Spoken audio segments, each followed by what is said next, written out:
Greetings, friends and strangers alike. Welcome, one and all. Pokemon Leaf Green with only male and female Nidoran was really fun, yet it gave me a lot of trouble at times. We went from a full team in my first challenge down to 2 in my second, so let's move to the next logical step and use only 1 Pokemon for this video. Join me in the next video where I use 0 Pokemon and beat Pokemon with my bare hands. For this video, however, can I beat Pokemon Gold using only a Marill?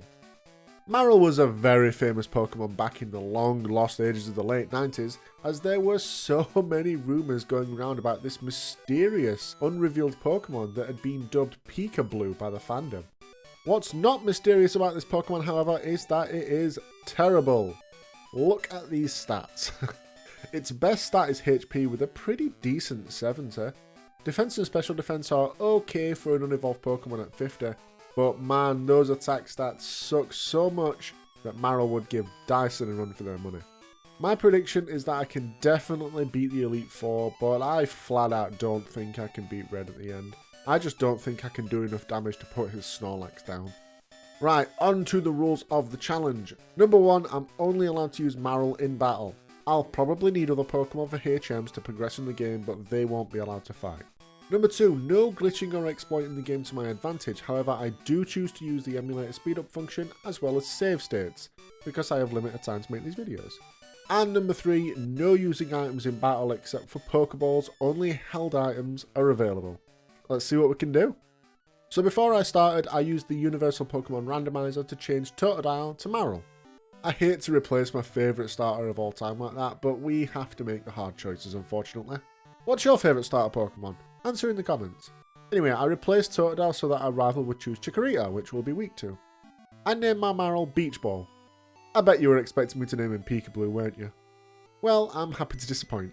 Our moves are Tackle and Defense Curl, pretty standard stuff. So as I go through the beginning stage of the game, I get such a huge nostalgia trip. I did play Gen 1 with Pokemon Red, but I was around 7 years old. I barely remember it, so the nostalgia just isn't really there. Gen 2 is my jam. So many memories come flooding back hearing that music again. I haven't actually played the original Gold since the Game Boy Color days, as I didn't pick it up when it released for the Virtual Console on 3DS. We make our way to Mr. Pokemon's house and he gives us an egg. Just as we're about to head home to fry up this bad boy, Elm calls us to say we forgot our wallet, so we head back. Along the way we fight our rival, and the amount of damage I'm dealing is depressing. When this Chikorita evolves, it's going to be a problem for sure. I get back to the lab and wow, I forgot that in the original, the police don't immediately suspect you for no reason. That's a weird dialogue change for the remake. Before we set off on our adventure, our mum demands a 25% cut of our winnings. I'm doing all the hard work here. On our way, we bump into the legendary youngster Joey. He lives up to his reputation as the greatest Rattata trainer and he even gives us his phone number. I know they say never meet your heroes, but man, that was so cool. So I make my way up to Violet City and see if we can take on the Sprout Tower. But first, youngster Joey calls me to tell me about the super rare Pokemon Hoot Hoot. Man, I hope he tells me even more useful tips like that. So back to Sprout Tower, and I don't even get past the first guy. His Bellsprout are only level 3, but he has 3 of them, so they whittle me down. I level up to 10 and get Water Gun and try the Flying Gym, since I forgot that you're only forced to do the Sprout Tower first in the remakes. Faulkner's Pidgey goes down without too much trouble, but I only just scraped past his Pidgeotto because I held a berry to heal. I'm already feeling just how little damage Marill can put out. After clearing the trainers on the route south of Violet, I go back to beat the Sprout Tower. I don't need to, but Beach Ball wants revenge, and he gives no quarter to the Bellsprout inside. Slowpoke well wasn't too interesting, so let's give the Bug Gym a shot. I carved through his whole team like a hot rolling mouse through butter. His Scyther got off a bit of damage, but our rollout didn't miss, so he stood no chance. Speaking of standing no chance, we also swept through our rival as we exit Azalea. We roll out our way through his whole team, even getting a crit on his Bayleaf. Man, if I can roll my way through the game like this, it's going to be easy. I head up to Goldenrod and we hit up the game corner. Oh, they don't have Voltorb Flip in the original, do they? Well, I turn around and take my business elsewhere. I really enjoy Voltorb Flip. What do you guys think? Comment down below. Anyway, I head to the gym and try the rollout strategy again. Clefairy went down easily enough and Miltank is here to use her own rollout in an epic Beyblade battle. Unfortunately, I am the High King of Skyrim. Also, my rollout was stronger, so we win easily. I was a little nervous about this fight before I started, due to the infamy of it, but it turned out to be nothing. Journeying up to Ekritique, I head to the Burn Tower to take on our rival. His Haunter uses Curse, and now I'm in trouble. I tried to go for the rollout strategy, but I just didn't do enough damage in time, and his Magnemite comes out to finish me off after the Curse damage. I tried to fight another half a dozen times, but Haunter always uses Curse, and it leaves me just too weak to get past Magnemite. I'm going to need to level up. I decide to try my hand at the Ghost Gym instead, and once again the rollout strategy bears wonderful fruit. But it also helps that Morty fights like an idiot. He just wants to use mean luck on me over and over, while I roll out like an Autobot through his whole team. Just call me Monterey Jack because I am cheesing my way through this run with rollout. I get a couple more levels by crashing the dance theatre. I really like that they gave the Kimono Girls a much bigger role in the plot in the remakes. Here they're just background NPCs that do nothing except show off the evolutions. In the remakes they have a bit more personality to each individual one, and they're much stronger in battle. I almost get through them all in one go here, but Jolteon actually takes me down as I didn't heal before the fight. Back to our rival in the Burn Tower, and even though I now have Surf to deal more damage, I still don't stand a chance. It all comes to a halt when Bayleaf enters the fray. I could use rollout to power my way through, but I can't rely on it because his Haunter just loves to curse me right out of the gate. But I don't have another way to take down Bayleaf when it comes out. I just get stronger, I guess. To help me out with that, Youngster Joy calls for a rematch. As I beat his right into submission, I'm reminded that the phone feature didn't make it past this game in the remakes, did it? I know they kept the rematch concept with things like the Versus Seeker, but people calling to chat was a nice way to make the characters seem a bit more real. I know Gens 5 and 6 had people calling you up the whole time through the game, but it felt a lot more hollow in those generations. What cut features do you wish would make a return in Pokemon games? Comment down below. After a few more levels, I give the rival another try, and it's like ramming my head into a brick wall, as every time his Haunter uses Curse, I'm too weak for Bayleaf. This run though, the brick wall comes down. I start with Rain Dance so that my Surf will do good damage to Bayleaf, and Haunter just licks me. I one-shot him and the Magnemite afterwards, and Bayleaf is out. I'm doing around a third with my Rain Boosted Surfs, which is not bad, while he goes for the useless Reflect. The rain wears off and he brings me to half health with a couple of Razor Leafs, but we hose him down. Zubat is last but goes down to one Surf. I knew my rival starter would be a brick wall in this run, and I didn't expect to have cruised through as easily as I have until this point. I make my way down to Olivan City and check out the lighthouse. Man, I don't remember it looking so weird in the original games. Why are the walls green? Is there an extreme moss infestation or a terrible choice in wallpaper? While I'm in town, I pick up the Strength HM from this really insecure guy telling me his Pokemon aren't tough like he is.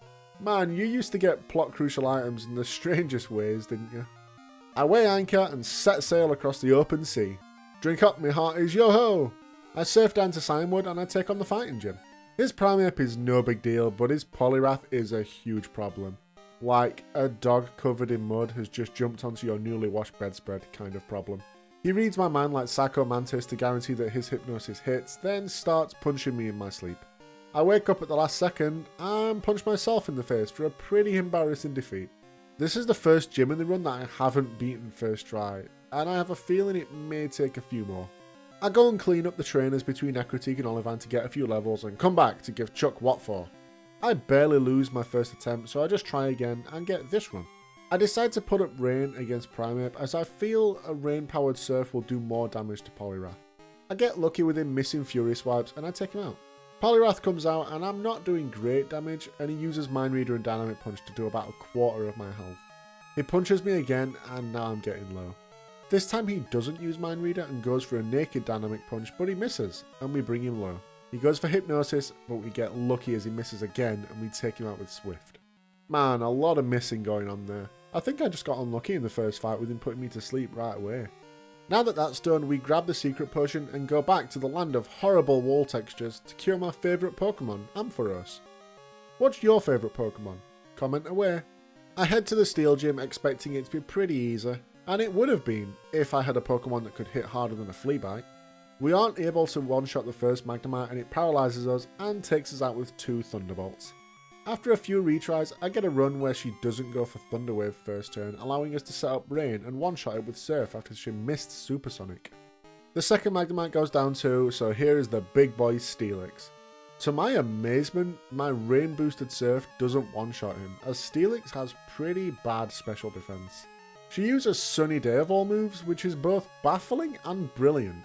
It's baffling because he doesn't have any fire moves or solar beam to take advantage of that sun, but it's brilliant because now my Surf is at half power. She uses a Hyper Potion and I just have to crash wave after wave into this Steelix like the miniature tsunami I am, until he goes down after tickling me a little bit with his Iron Tail. Before I head over to Mahogany Town, it's Thursday as I'm recording this, so I grabbed the Hardstone from Arthur to power up our rollout a little. It could come in handy. So I head off to the Lake of Rage and I attack this Gyarados because it's differently coloured and I don't like change. A guy called Lance saw me and recruits me for his new detective show before he spins off into the sky like any normal human being. We catch up to Bad Cop here as he's beating on some suspects and we follow him into the rocket hideout. I go through it pretty quickly, it's not too interesting. But I do love Electrode's sprite in this game. It's like he's coming on to me, that wink and that smile. That damn smile. With Team Rocket definitely defeated forever, we go take on the Ice Gym. Price here tells us to respect our elders like the crotchety old man that he is, but we sweep him with Rollout. I like to imagine that I have Beach Ball tied to a string and I'm flinging him at my enemies like a yo-yo. I teach Price the valuable lesson of not feeling entitlement due to age and we move on. But oh no! Team Rocket have taken over the radio tower! We head over to clear them out because they're playing Baby Shark on loop over the air and we can't let that stand. I love this NPC's dialogue. I know she's supposed to have a frightened tone, but I read it as like annoyed confusion. Why would they want to take over the radio tower? So we clear out the tower and head to the basement to free the director and it's rival time. I sweep through him with Rollout after building up on his Golbat. I feel like I'm cheesing the run a little by using Rollout, but I really don't think I can beat Meganium at this point otherwise. I forgot how weird Sneasel looks in this one.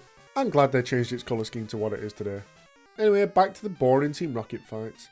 I clear the tower for good, and the director thanks me by giving me a super rare item from a legendary Pokemon. A legendary Pokemon that used to reside in Tin Tower. You know what, I'm not picking up any signals from this guy. I have no idea what he's trying to tell me. Now that's done, I can make my way past Mahogany Town and on towards the last gym. By the way, every time I load up a save state after opening the emulator, I get a phone call. It must be something to do with the RAM, otherwise that's one hell of a coincidence. Anyway, it's time to follow my countryman St. George and slay some dragons. I teach Beach Ball the Icy Wind TM we got from Olivan Price and head in. I try for Claire and she chews me up and spits me out like stale old candy. I squeak past her first Dragonair after being paralysed and missing Icy Wind, but her second one knows Thunderbolt, so we don't last long. I give Beach Ball a paralysed Cure Berry to hold and try again. I get super lucky with the Dragonair missing their Thunder Waves and make it to Kingdra, but lose a close match. After a few more failed attempts, I get this run. Dragonair paralyzes me right away and we use our berry to heal. We get lucky as she misses her second Thunder Wave and we build up Rollout. We keep hitting and the next two Dragonair go down in one. Our Rollout ends as Kingdra comes out, so I go for Swift. We get alert and she heals, in between the Hyper Beams whittling me down. A few more turns throwing stars and she goes down for a close victory. I know people say Whitney is the hardest gym leader in Johto, but I always had more trouble with Claire. Speaking of trouble with Claire, she's such a poor loser that she refuses to accept your victory until we prove ourselves. You know, because beating her isn't enough proof. You know, in the remakes, she still doesn't apologise and give you the badge, even after you do her task. It's only when her grandfather smack talks her and threatens her to get her fired does she cave in. Claire is such a child. After we leave, Professor Elm has a gift for us. Instead of getting me anything on my Steam wishlist though, he just gives me a lame Master Ball. I throw it in the trash and move on. One of the first things I see as I step foot in Kanto is this guy telling me to tweet, so that's what I'll do. Follow me on Twitter, I say things every now and again. We make our way through Victory Road and our rival jumps us yet again. I tried to go for the rollout strategy, but it hits a brick wall in the form of Magneton, who paralyses and deals hefty damage so that when we take it out, Meganium is here to clean up what's left of my mouse. I try again, not going for rollout, and it goes great. Sneasel is a 2-shot with Surf, I get lucky and crit Magneton for a 1-shot, and Meganium is out. We trade hits, but I'm doing more damage, so he goes down and we're under half health. Golbat does a bit more damage, but goes down easy, and his Haunter and Kadabra don't even hit us. I've got to say, I thought Meganium would have bricked Wallbeam more in this run.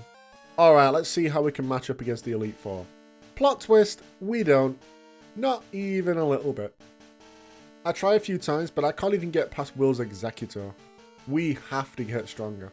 I also think I'm going to need to replace Icy Wind with Blizzard, but I don't have nearly enough money to buy the gargantuan 5,500 coins I need. So instead of gambling my life away, I decide to level up to 70 and try again. I try for rollout and I get lucky with a crit, meaning the first Xatu is only a 2-shot.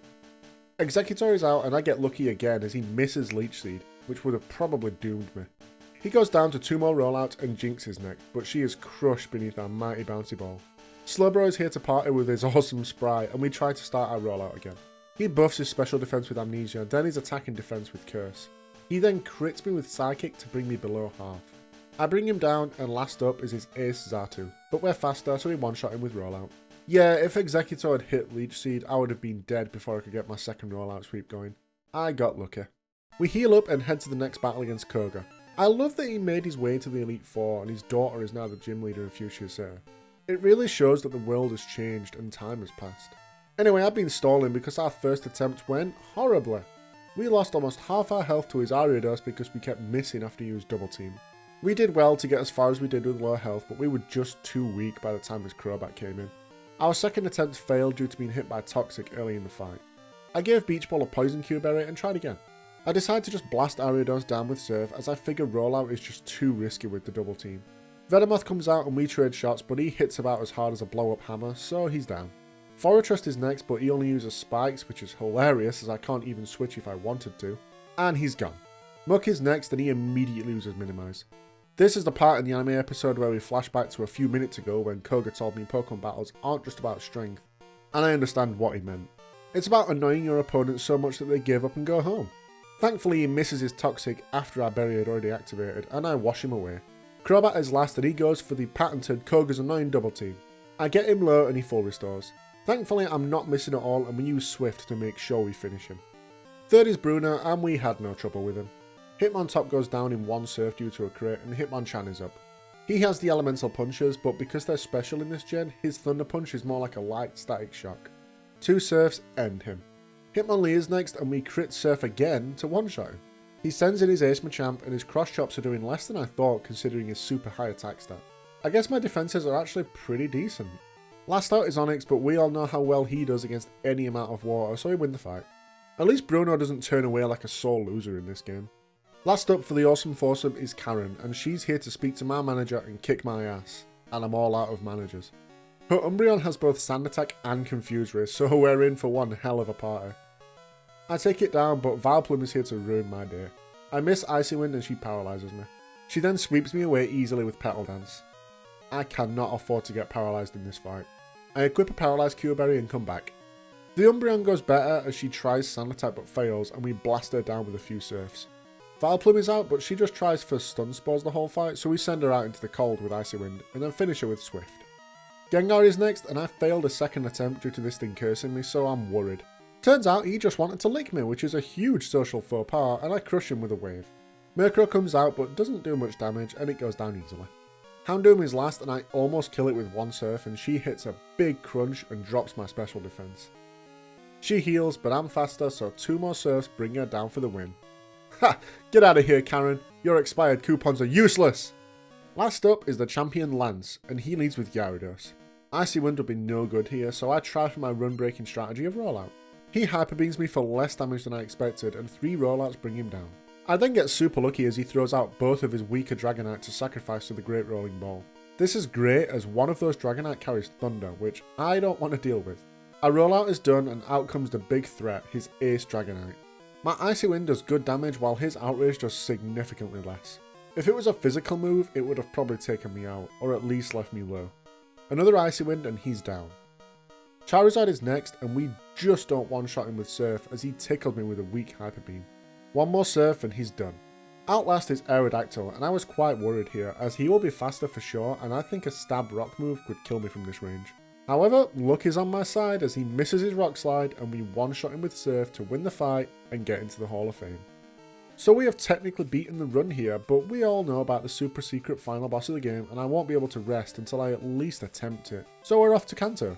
I love the sprite of the captain on the SS Aqua. I know it's not intentional, but he looks so done with everything after entertaining this little girl. So now we're in Kanto, we run around and clean up the gyms. These are typically pretty easy since you've already beaten the Elite Four, but a couple of them actually gave me trouble. Lieutenant Surgeon Erica took a couple of tries due to bad luck such as crits and paralysis. Aside from the minor hiccups, the gyms were mostly a one-shot sweep, so let's skip to Blue, who is a step above the rest.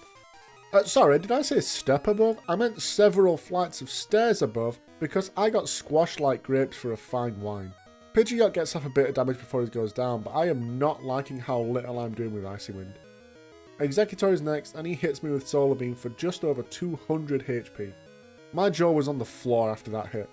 I get lucky and quit twice in a row with Swift and Icy Wind to take him down, but Alakazam is next, and just sweeps up my mouse and throws it in the bin. Well, I think I've finally got as much mileage out of Icy Wind as I possibly can.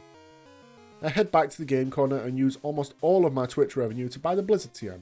I desperately need a power upgrade to take down that Exeggutor. So I come back with my new Rasengan upgrade and try again. Pidgeot is a one-shot with Blizzard thanks to a crit.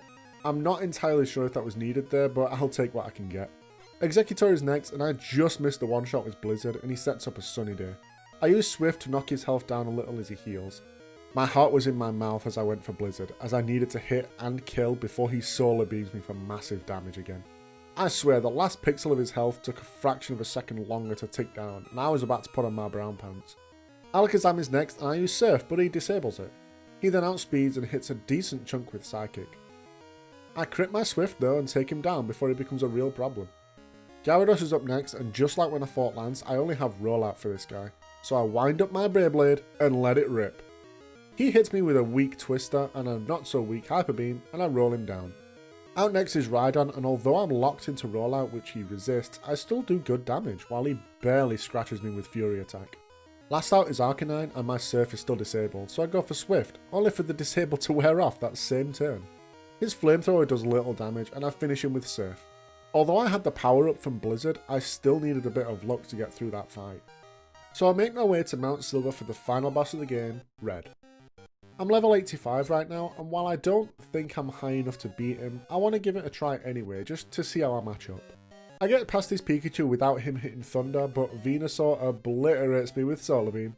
Yeah, I didn't expect to get very far, to be honest. If I can't even one-shot Pikachu, we're in for a bad time. I level up to 90 and try again, but it goes even worse than before, as I don't even get past Pikachu. He hits Thunder twice, which is enough to put me down.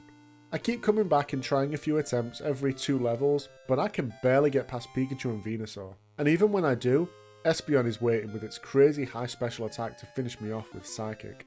Just as I was thinking victory was beyond our reach, I get this run at level 98. I start the battle using Defense Curl, which I retaught using the TM. It's a weird move to teach at this stage of the game, I know, but there's a reason it's there. Pikachu misses his Thunder and we surf him for almost all of his health. He then hits his second Thunder for almost half my health, and Red uses 2 full restores. I could have one-shot him at this level if I was holding the Mystic Water to boost its power, but I switched it for the Nevermelt Ice to see if Blizzard can take down Venusaur. It works out well though, as now I think he's out of healing items. So out comes his Venusaur, and even with the Nevermelt Ice, I can't one-shot him with Blizzard. But I get lucky as he tries for Solar Beam without setting up Sunny Day first, and we hit a second Blizzard with a totally necessary crit for the knockout. Espeon is out next, and I go for Rollout, as I need it high-powered for later. Psychic does huge damage, and it would have knocked me out with a second, but I crit my second Rollout to bring him down. Snorlax is up, and this is why I used Defense Curl earlier. Defense Curl doubles the power of any Rollout I hit, so I thought it would be useful to hit Snorlax hard, as its special defense is just too high for me to do any real damage. I hit my third and fourth Rollouts to bring him down, as he went for an Amnesia instead of hitting me. I think I could have survived a Body Slam because of the defense boost, but I'm glad I didn't get to find out. Blastoise is out and he catches my huge Rollout right to the face and goes down in a one-shot. Charizard is last, and we get another huge stroke of luck by one-shotting with a crit Surf to win the fight and complete the final boss of the run. Oh man, I did not think I could beat Red at the end there. I was really worried about the Snorlax before I started the run, but most attempts I didn't even get to him. I had no idea how powerful Espeon is. It was a weird run for the most part, as we breezed through a lot of the game using Rollout, and even though Red was an absolute brick wall, I'm glad I got to cheese it with Rollout one last time. If you enjoyed this video, please feel free to leave a like and subscribe for more content. I've created a playlist now for my Pokemon challenge runs, so please feel free to check out the other 2 I've done already. I think for my next challenge video we're going to deviate away from Pokemon and try out a different game. I'm thinking Fallout 4 using only a pull Q, one of the worst melee weapons in the game. I hope you join me for that one. If you want to check me out elsewhere, I stream 4 days a week over on Twitch. Come drop in and tell me this video sent you. I also have a Twitter account where I tweet really boring things. Lastly, come join the Woodland Realm Discord server. All links are in the description. Thank you so much for watching. I'll see you next time. Cheers.